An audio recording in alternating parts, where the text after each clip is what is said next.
વિદ્યાર્થી મિત્રો, મારી યુટ્યુબ ચેનલમાં તમારું હાર્દિક સ્વાગત છે।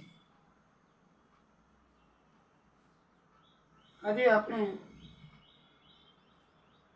ધોરણ 10ના ગણિતમાં સ્વાધ્યાય 4.1 જોઈશું। 4.1નો પહેલો દાખલો થઈ ગયો છે અને બીજા દાખલાની શરૂઆત કરીએ તો એ કુલ પ્રશ્ન કહેવામાં આવે છે, જેમાં આપણને રકમ આપેલી હશે અને સમીકરણ બનાવવાનું હશે। પરીક્ષામાં આખો દાખલો ગણવાનો આવશે, ખાલી સમીકરણ બનાવવાનું નહીં આવે। સમીકરણ બનાવવાનું આવશે તો 1 માર્કનું પૂછશે, પણ આપણે આમાં ખાલી ફક્ત સમીકરણ જ બનાવવાનું છે, છતાંય આપણે આખો દાખલો ગણશું। દાખલાની અંદર ગણવાનું કીધું નથી, પણ આપણને સમીકરણ બનાવવાનું કીધું છે।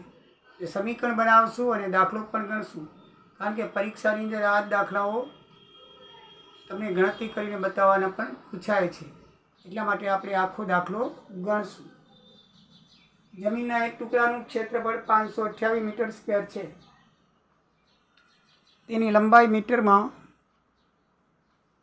પહોળાઈના બમણાથી 1 મીટર જેટલી વધુ છે, તો જમીનની પહોળાઈ અને લંબાઈ શોધો। તો આપણે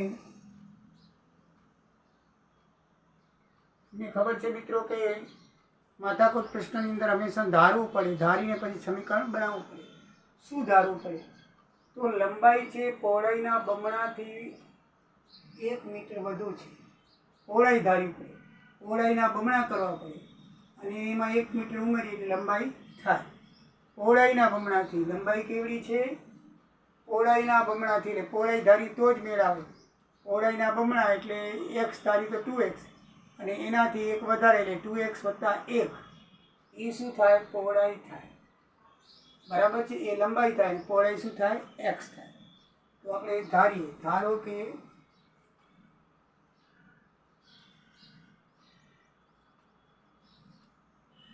પહોળાઈ બરાબર x મીટર, તો લંબાઈ બરાબર કેટલા થાય? 2x + 1 થાય, બરાબર ને? લંબાઈ કેટલી છે? પહોળાઈના બમણાથી 1 વધારે, તો પહોળાઈ આપણે x ધારીએ તો એના બમણા 2x થાય, 2 ગુણ્યા એનાથી 1 વધારે, તો લંબાઈ અને પહોળાઈ શોધવાની છે, બરાબર છે। એનું તમને ક્ષેત્રફળ આપી દીધું છે 528 મીટર સ્ક્વેર, તો જમીનનું ક્ષેત્રફળ બરાબર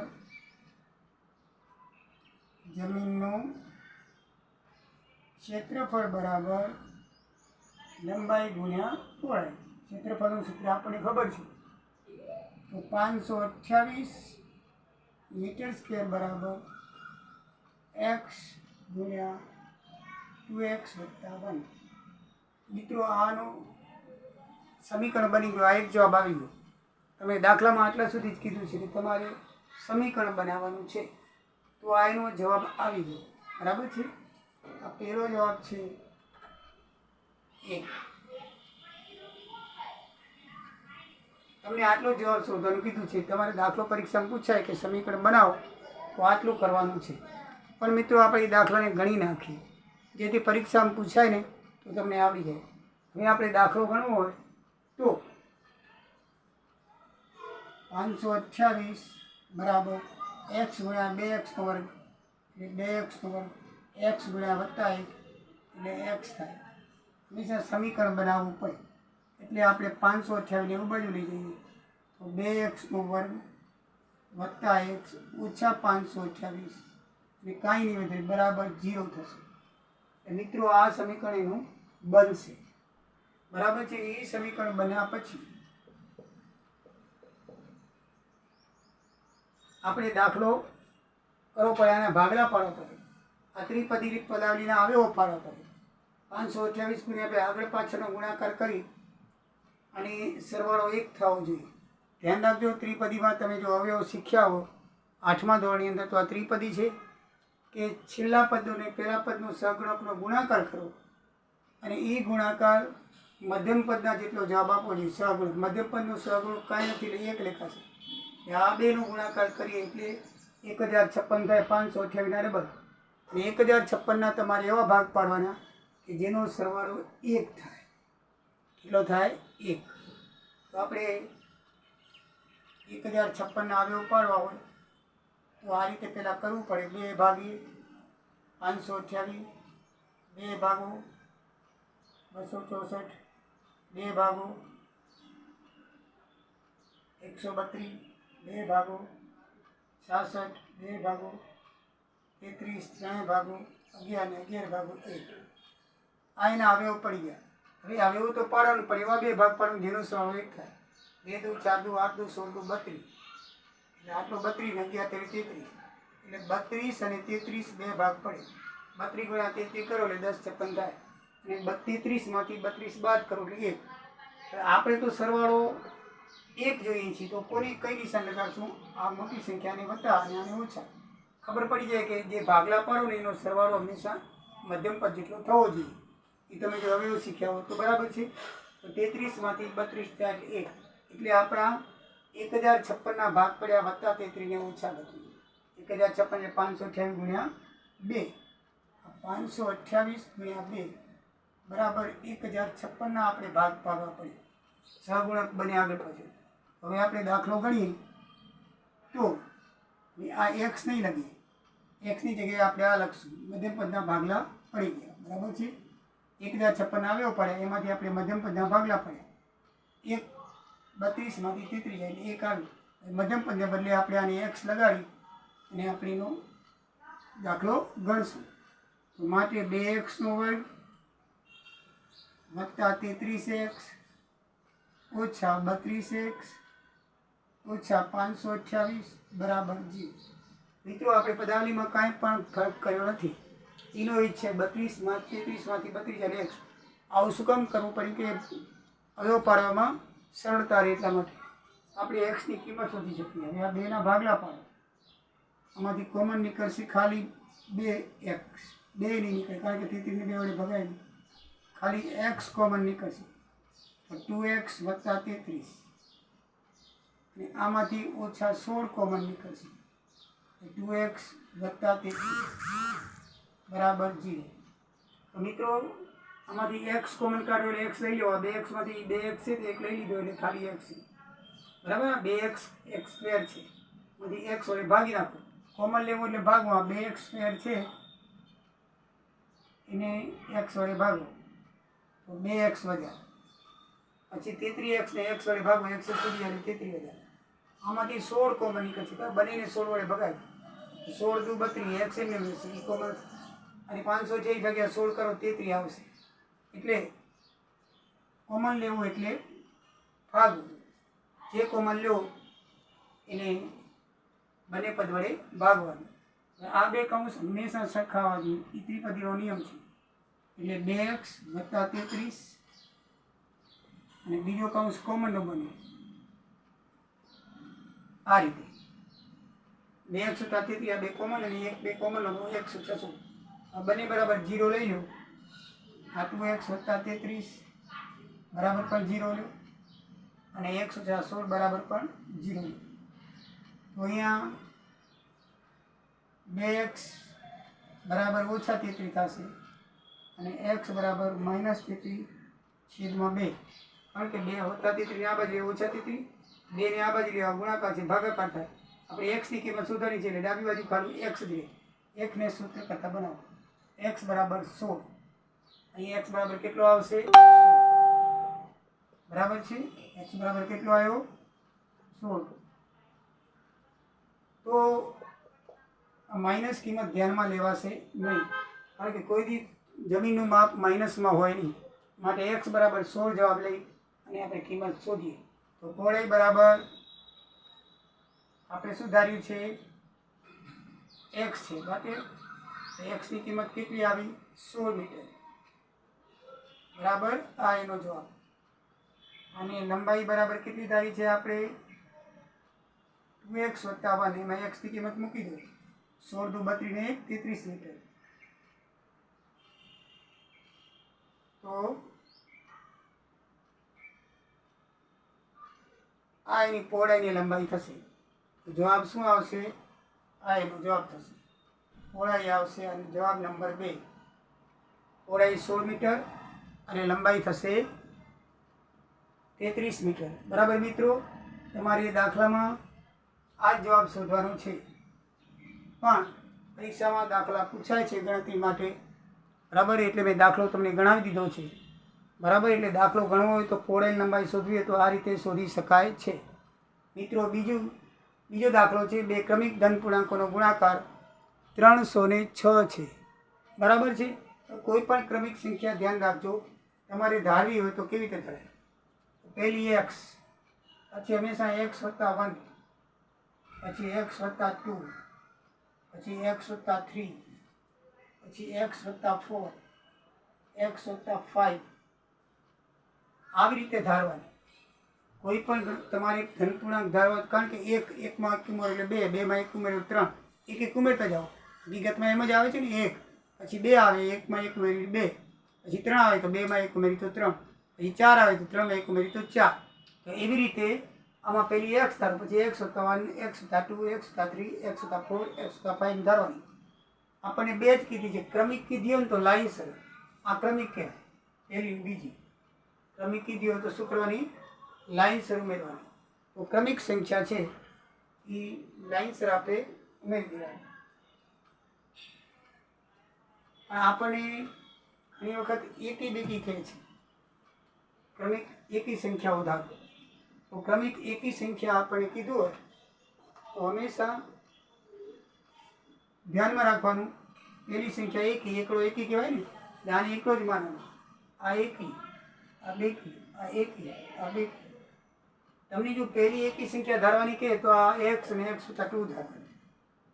તમને કોઈ પહેલી બેકી સંખ્યા કહે તો x + 1 ને x + 3 ધારવાની. પણ ક્રમિક કહે તો x + 1 ધારવાની. 3 પ્રકારે તમને આ સંખ્યાઓ પૂછાય. જો તમને ક્રમિક કહે તો એટલે લાઈનસર 1 ને 2 x + 1 ધારવાની. પણ તમને એમ કે એકી ક્રમિક સંખ્યાઓ તો આ પહેલી એકી માનવાની, આ બેકી ને એકી.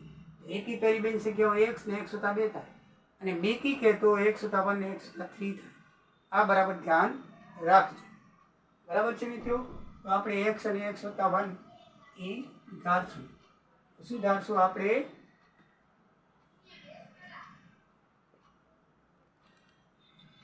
ધારો કે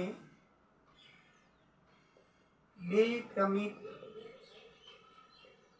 સંખ્યાઓ કઈ છે? x અને x + 1 છે. આ એમની આપણે સંખ્યા ધારી. તો મિત્રો, એનો ગુણાકાર 306 કીધો છે. તો એનો ગુણાકાર બરાબર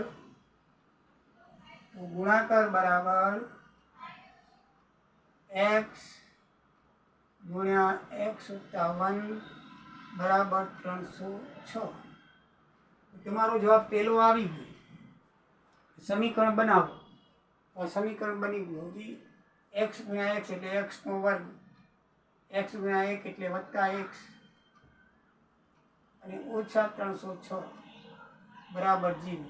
આ તમારો જવાબ 1 આવે. એટલે મીન્સ કે તમારે સમીકરણ બનાવવાનું હતું કે બની ગયું. આ શું કહેવાય? સમીકરણ માટે સમીકરણ બરાબર 1 થાય. આ પણ એ લખી નાખીએ. સમીકરણ આ એનું શું બન્યું કહેવાય? સમીકરણ. મિત્રો, બરાબર અંદર આવે ને તો એ માટે કરવાનું. પરીક્ષામાં ધ્યાનમાં રાખવાનું. SSC બોર્ડમાં બધું જોવાય છે. તમે અહીંયા આગળ બરાબર કર્યા પછી વચ્ચે બરાબર ન લખી શકો. તમે અહીંયા આમ કરો તો રોંગ છે. આ દાખલા કરતા ત્યાં બરાબર કરીને પાછો અહીંયા બરાબર કરો. એક જ પદની અંદર 2 વખત બરાબર ન આવે. એટલે સૌથી પહેલાં તમારે માટે લખવું. જ્યારે 2 પદની અંદર બરાબર આવવાની, 2 બરાબર આવે ને એક પદમાં, તો પહેલા પદની આગળ માટે મૂકી દેવાનું. આમ પછી બરાબર કરીને દાખલો નહીં ગણવાનો. મેં જો માટે કરીને કર્યું છે. 3 ટપકા કરી દેવાનું માટેના. તો એ રીતે દાખલો ગણવાનો. બરાબર છે? હવે આના અવયવો પાડીએ તો 306 ના અવયવ પાડીએ. આપણે ગણતરી કરીએ છીએ. આપણો જવાબ પરીક્ષામાં જે પૂછે છે તમને પાઠ્યપુસ્તકમાં અહીંયા પતી ગયો. પણ આપણે એની ગણતરી કરી નાખીએ તો 306 ના અવયવ પાડીને ભાગલા પાડીએ તો 306 ના આપણે અવયવ પાડીએ. 2 થી ભાગ લાવશું 153. 5 ને 6 3 9 એ ત્રણેય ભાગ આવશે. 3 5 15 1 હજી 3 આવશે. 17 તેરી 51.